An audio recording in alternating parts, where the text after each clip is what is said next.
Good morning. So, I bring you a video from a car. Some people do this all the time, and I can't say I really know why. It isn't terribly comfortable. However, it is freezing out there, you wouldn't believe. Off to my left, which is the east, is the Bunker Group. That's the southernmost part of the Great Barrier Reef. And I'm about to leave the Barrier Reef behind and head back home. And I have finally finished the short story collection, The Future I, edited by Isaac Asimov and Martin Harry Greenberg and Joseph D. Orlando. Now, I already recorded a little bit of a review of the first few stories, and I recorded that from the boat while I was out on the ribbon reefs. I don't have that video in front of me, so I'm not entirely sure where I made it up to, but I think I'd made it up to story number 5, which was Ishmael in Love by Robert Silverberg. So I've been making notes as I make my way through them all. This book was, but first about the book. This book wasn't in great condition when I started, which is one of the reasons why I thought road trip, boat trip might be a good destination for it, and indeed what I expected had happened. The book is now 2 books, as in cover separate, book separate, and it is pretty degraded, but that's okay. This is kind of what I expected for it, and wasn't in great condition anyway. So, the Future I just realized last night when I read the foreword and the afterword. Foreword by Asimov, I think it was, and the afterword, I believe, by Malzberg.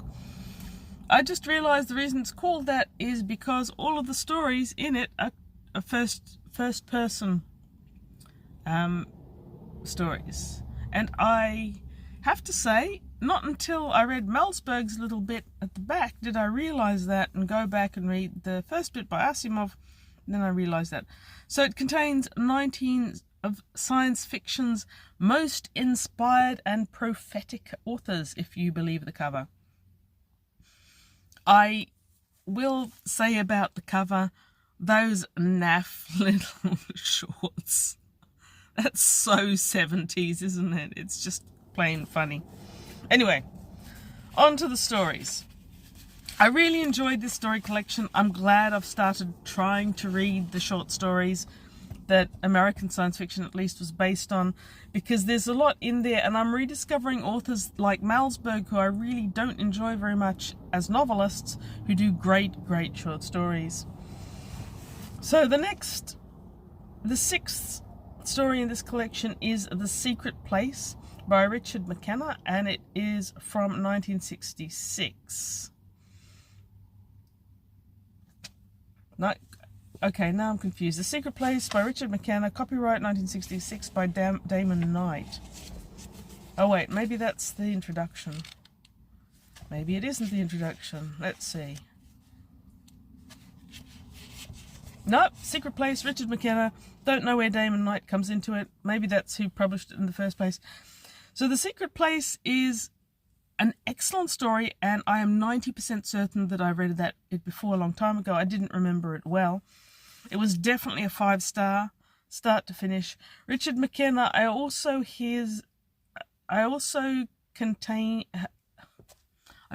own his Casey Agonistes and other stories, which I should definitely read again because I remember loving it. So this is a story, the start and ending are in the modern day, as it were, but it talks about the time when our protagonist spent in the desert during a war. I don't know which war, it doesn't much matter. He was part of a geological team sent to find this crystal that had been found on the body of a prospector that had been out in the middle of nowhere.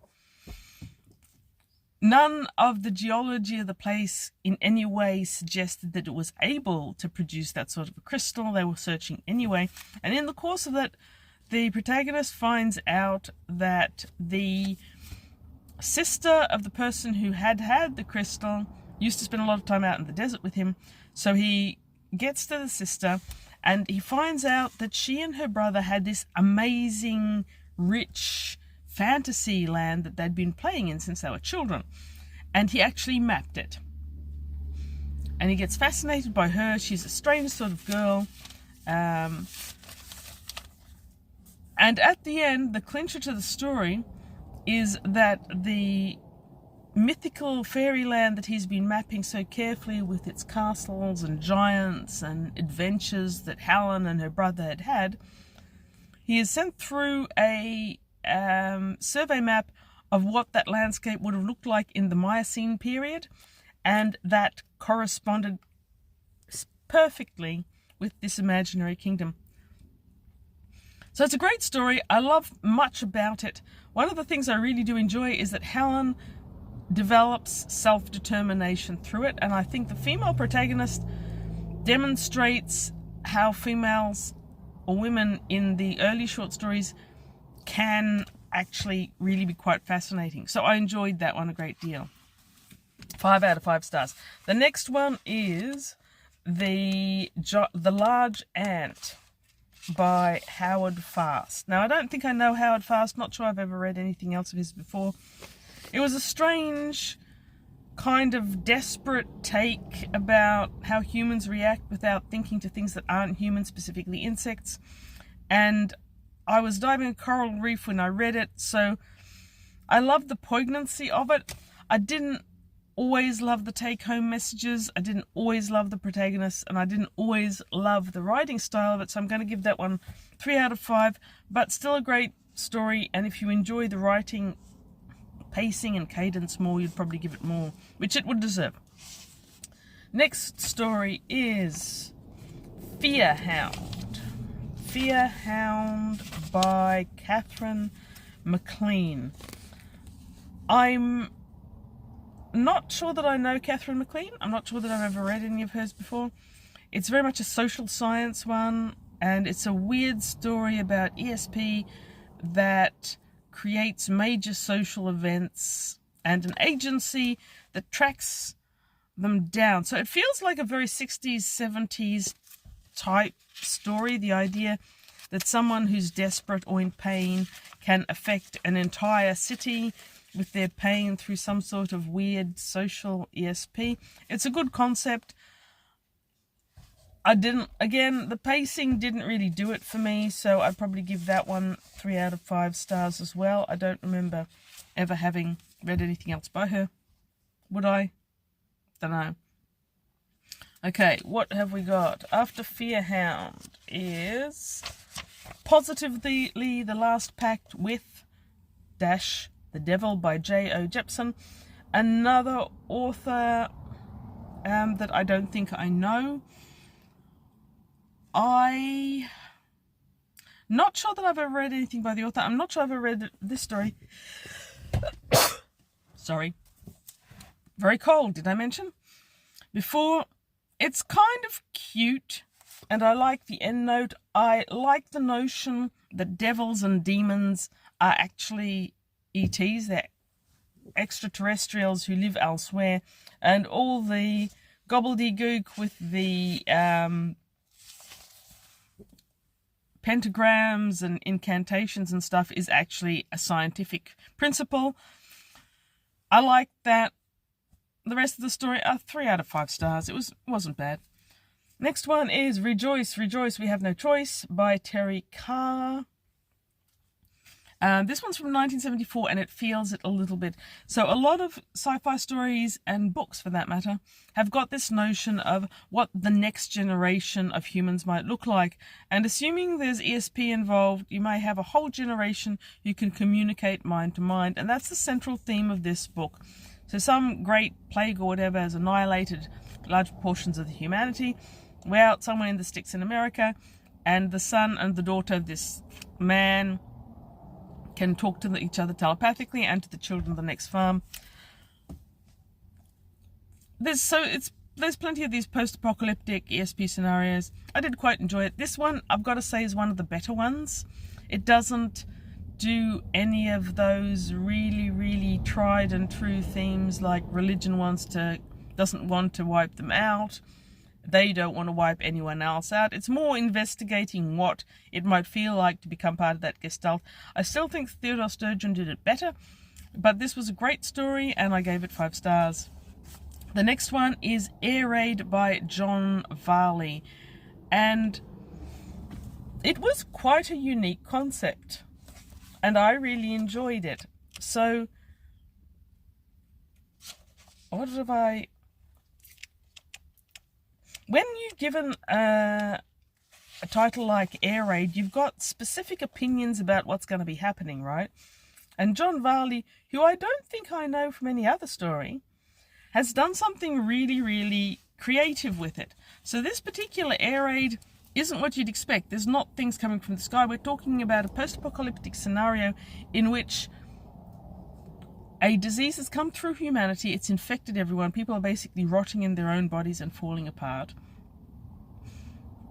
And you've got this situation where people are sending in crack troops of disintegrating humans to take out as many people from the past through a wormhole-y type thing as they can to survive, so they'll survive, bypass the disease, and go out and repopulate the species on other planets. The concept is unique to me. I have to say I've never seen anything quite like it or done quite like this before. Really enjoyed it. 5 out of 5. I especially loved how the title sets you up to expect something, and by the time you've realized that your expectations are completely wrong and you're going in a completely other direction, you're immersed in the story. The characterization is interesting and odd. The events are fascinating. Again, unique. Not quite like anything else I've read before. Okay, so the next one is The Pie Man by Alfred Bester, 1959. Bester is one whose short stories I remember loving, but I haven't read that many of them recently. This one, however, it took me an awfully long time to get into it, to be honest. And there's a stream of consciousness element that makes me think that people who love PKD will love this story as well. The overall concept of someone forced to... Okay, that was a fragmented thought that didn't go anywhere. You've got this a really hard book to describe, story to describe, as you can tell. So you've got someone who is got a natural talent. He adjusts things. So something really, really good in the world happens. The concept is that all the good is sucked into that, and in order to create a balance, there has to be something bad. And here's this natural adjuster who goes through life trying to adjust things. He's got a similar thing with money. His job seems to be stock marketing, and if he makes an amount of money that isn't balanced, stable, I don't know what to call it, isn't the right sort of amount of money, he'll then borrow or throw away some money so that it's all even. It's a great concept, and I definitely did like the concept. I enjoyed the pacing of the story as well.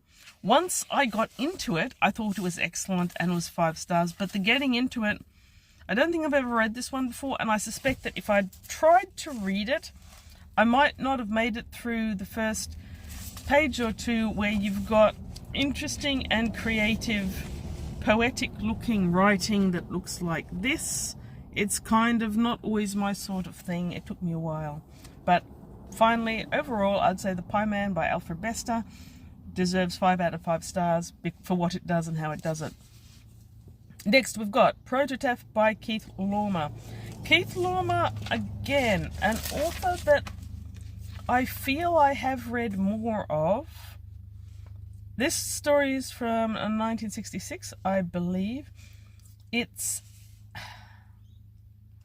about a life cheat, I guess you'd call it.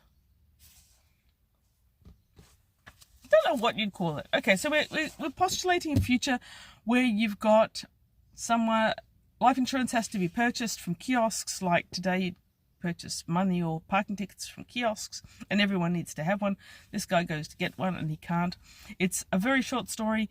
It's a very cute story. Overall, I enjoyed it. So once again, I'm going to go for 4 stars for this, for the pacing.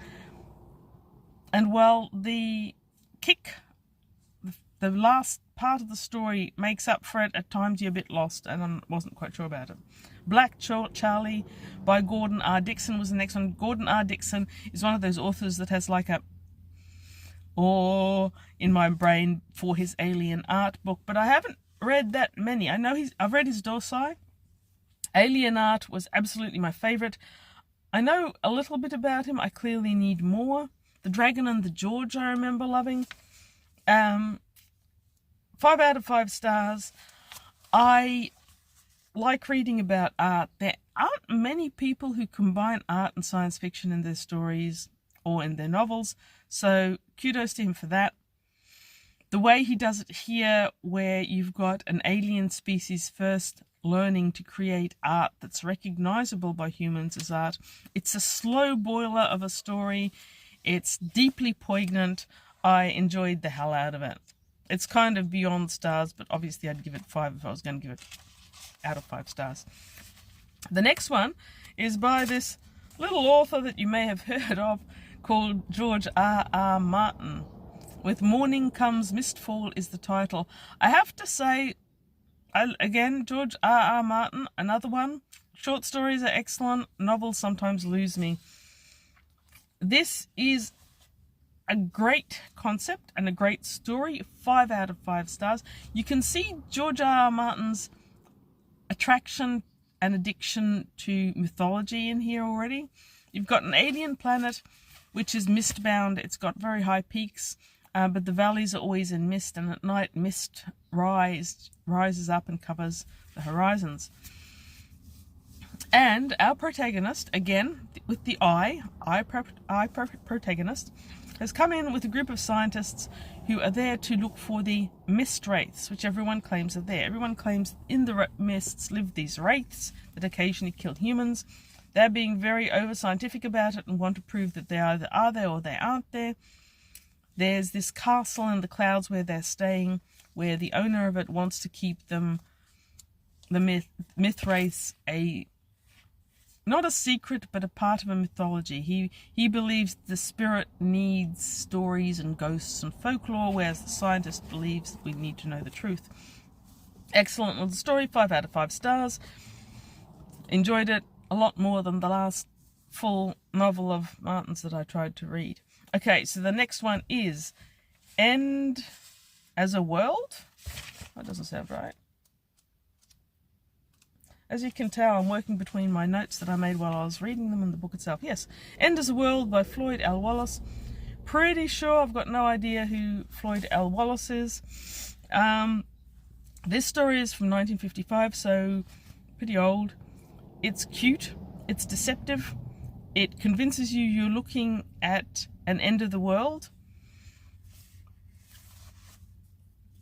An end of the world scenario where something big is happening and it's going to be the end of the world, but in actual fact this end is different, and you should read it for yourself because it's well written and enjoyable. I'd probably give it 4 out of 5 stars, maybe 3. 4 out of 5 for the concept, 3 out of stars for the enjoyment, because, well, it's an excellent description of life of a boy in the 50s. It is very little sci-fi, and it takes a long time to get to the point. Next story is The Mathonauts by Norman Kagan. I've got a feeling that I have read more Norman Kagan. Don't really remember it. And okay, so the concept here is that what if the mathematics that we know it are actually more than just a way of describing the world around us? What if the maths was the actual thing and we are being sort of sucked into thinking that we're just describing what's there, they're the real thing and we're not? I think that's kind of what it was about. It was kind of wild. Again, I think people who like more stream of consciousness, more ridiculousness in their stories, I feel like PKD fans, again, would enjoy this one. I honestly didn't much. I thought it was too wild, too unexplained. It kept trying to make these little in-jokes that didn't wow me, so I gave this one 2 out of 5, which is, I think, the lowest I gave anything in this book. Next story was How Can We Sink When We Can Fly by Alexei Panshin. Again, we're getting into stories that I don't recognize at all here. I don't know if I read the earlier stories in other publications or if I got this book and didn't finish it. Not sure. This one is from 1971. Again, it feels more like an in-joke type stories. It's like, I don't know who Alexei Panshin is, but the majority of the story's got nothing to do with science fiction of any sort. It's mostly two old guys talking to each other about a story that the protagonist needs to write because Asimov has sent him a brief on what story to write. He can't think of it. It's very, very sort of 60s, 70s feel. It's all these aged hippies that have left the city and are living out there and they're gardening or whatever. But essentially, nothing happens for the most of it. He mentions a pipe cleaner that he uses as a toy for his cat. Pipe cleaners are kind of fnor. If I have ever read this one before, I think I probably gave up around about page 5 to 10 when still nothing had happened.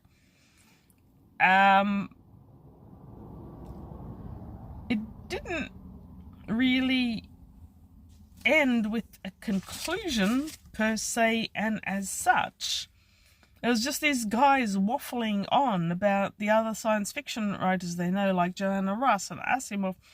And then finally, right at the end, 17 pages in, the protagonist figures out how to write his story, and then there's this tiny little bit of a story, which is kind of speculative sci-fi, and not bad in itself. I wouldn't have minded just reading that story on its own without the waffling about them living in the country and doing gardening and feeding worms to ducks. And it's like, apparently the editors, Asimov, Greenberg and Olander, really loved this story. They think it's his best ever and wish he'd written more. I don't see it myself.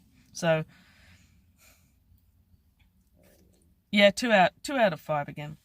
Now, the final story in this collection is The Red Queen's Race by Isaac Asimov.